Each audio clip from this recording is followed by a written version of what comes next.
jour si merveilleux qu'on se retrouve ici à Bamako pour la deuxième session du Collège des chefs d'État de la Confédération AES. Je voudrais aussi rendre un hommage appuyé à nos vaillantes forces combattantes qui mènent un travail colossal sur le terrain et qui permettent qu'aujourd'hui nous pouvons nous retrouver ici pour communier au nom de nos populations. Je vais m'excuser encore une fois de plus auprès de ceux que mes mots pourraient vexer, parce que je n'irai pas par le dos de la cuillère. Nous allons nous attaquer encore aux mots qui miment l'Afrique.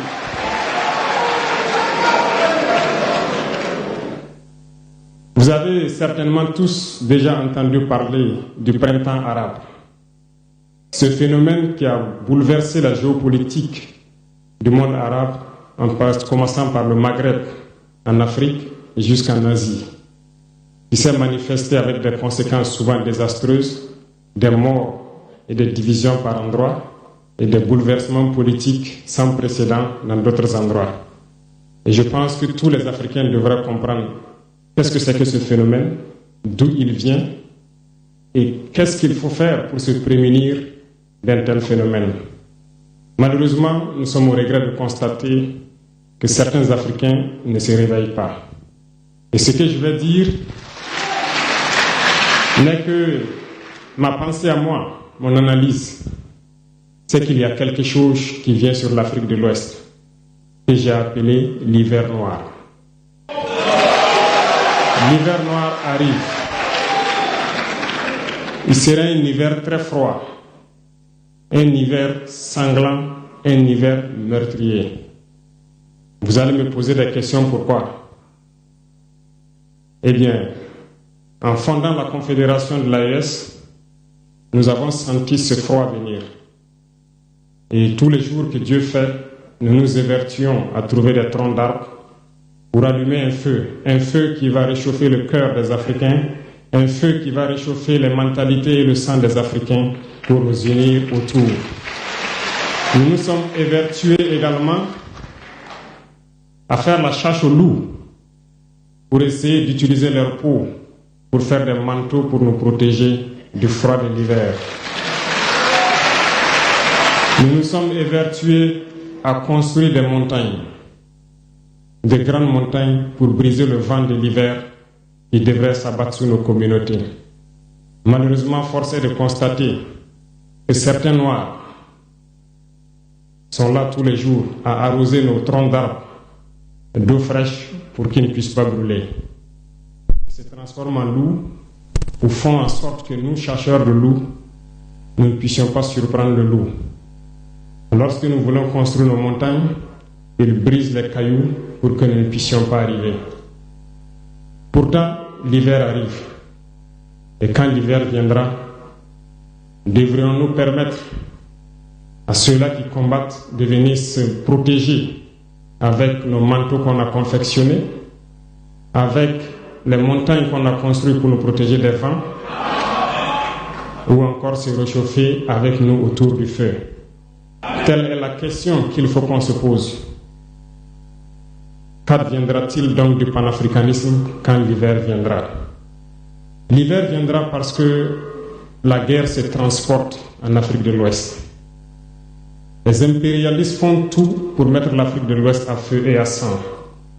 Mais du sommet de l'État jusqu'à certaines populations, soit nous faisons semblant de ne pas voir venir le danger, ou bien nous sommes nous-mêmes complices de ce qui va arriver. Le chaos pourrait s'installer. Je dis bien pourrait s'installer. Beaucoup de gens pourraient mourir. Nous allons nous entretuer de manière tellement atroce que pendant ce temps, ils seraient là à piller nos richesses, à imposer leur volonté. Et ceux qui vont survivre de cette tragédie n'auront que deux choix. Soit s'unir pour toujours contre l'impérialisme ou se résumer à être des esclaves jusqu'à disparaître. Il faut donc se prémunir de l'hiver noir qui vient. Nous ne pouvons pas comprendre que les Noirs en Afrique de l'Ouest ici Prie Dieu que les terroristes tuent des populations noires. Nous ne pouvons pas comprendre que des chefs d'État lâches se cachent derrière des médias, soi-disant médias, pour décourager, insulter, activer la haine entre les populations. Ces individus qui sont sur leur plateau, qui tous les jours du matin au soir crachent leur venin toxique pour attiser la haine entre les communautés, ils sont généralement très vilains. Avec leur gueule de musaraigne, ils ne savent que faire cela. Regardez-les bien. Ils sont là avec des yeux de drosophiles sauvages. Tous les jours, c'est cracher du venin. Ils cherchent à diviser les communautés. Sur les réseaux sociaux, ils sont là et ils sont nombreux. Pourquoi est-ce que nous, Noirs, cherchons à cultiver la haine entre nous? Et par hypocrisie, on se dit frère. Il faut que nous puissions nous dire la vérité de manière très crue, quitte à ce que ça vexe, on va s'excuser, mais il faut que nous nous réveillons. Pourquoi est-ce que le noir est comme ça? Pourquoi est-ce que nous ne pouvons pas voir le danger venir, nous unir et nous prémunir?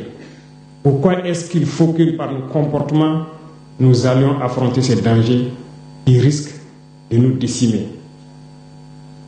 Mais d'autres ont fermé les oreilles. Ils font semblant de ne pas entendre la politique de l'Autriche. Des peuples se complaisent dans la colonisation. Ils aiment cette domination. À peine s'ils n'appellent pas les impérialistes, venez nous coloniser. Nous aimons être vos esclaves. Nous nous posons souvent des questions lorsqu'on voit les réactions.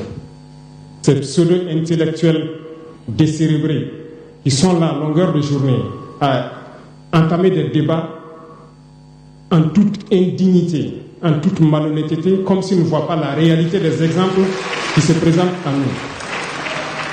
Il y a plein d'exemples. Lorsque la démocratie fait certaines choses contraires aux règles même qu'elle s'est fixées, ils ferment les yeux là-dessus. Mais ils sont prompts à nous appeler juntes ou putschistes.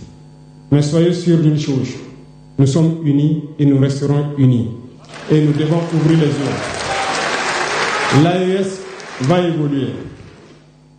Tout n'est pas forcément rose. Tout ne peut pas aller au rythme que nous souhaitons. Mais nous avançons sereinement et nous allons arriver à notre objectif. Et quand viendra l'hiver,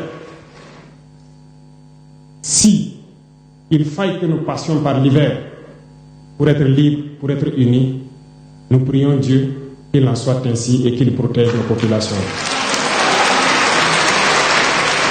Sinon, une chose est sûre, l'AES vaincra, l'AES grandira. Restez sereins parce que nous avons confiance en nos populations. Nous avons confiance en vous, que vous compreniez qu'aucune manipulation ne peut aujourd'hui nous diviser entre nous. Aucune manipulation ne peut nous amener à haïr d'autres personnes. Aucune manipulation ne doit nous amener à riposter d'une manière violente physique face à ces individus qui n'ont absolument rien compris. Restez sereins, ne ripostez pas physiquement, nous riposterons par la communication jusqu'à ce qu'ils changent eux-mêmes de mode d'action et nous allons aussi riposter en fonction du mode d'action. Restez sereins, Dieu protégera l'AES. Dieu vous protège tous, toutes les populations de l'AES. Dieu vous accompagne tous dans vos objectifs. Et Dieu, qui est si juste, se bat pour ceux qui se battent. Nous nous battons. Nous sommes une population résiliente, la plus résiliente de la sous-région.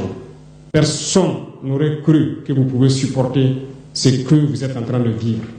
Nous allons vaincre le terrorisme, nous allons nous développer et nous allons nous affirmer. Nous allons avoir notre place dans le concert du monde.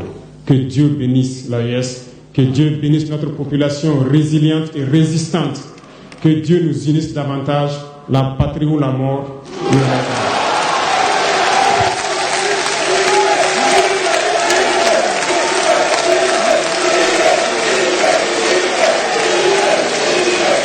Merci.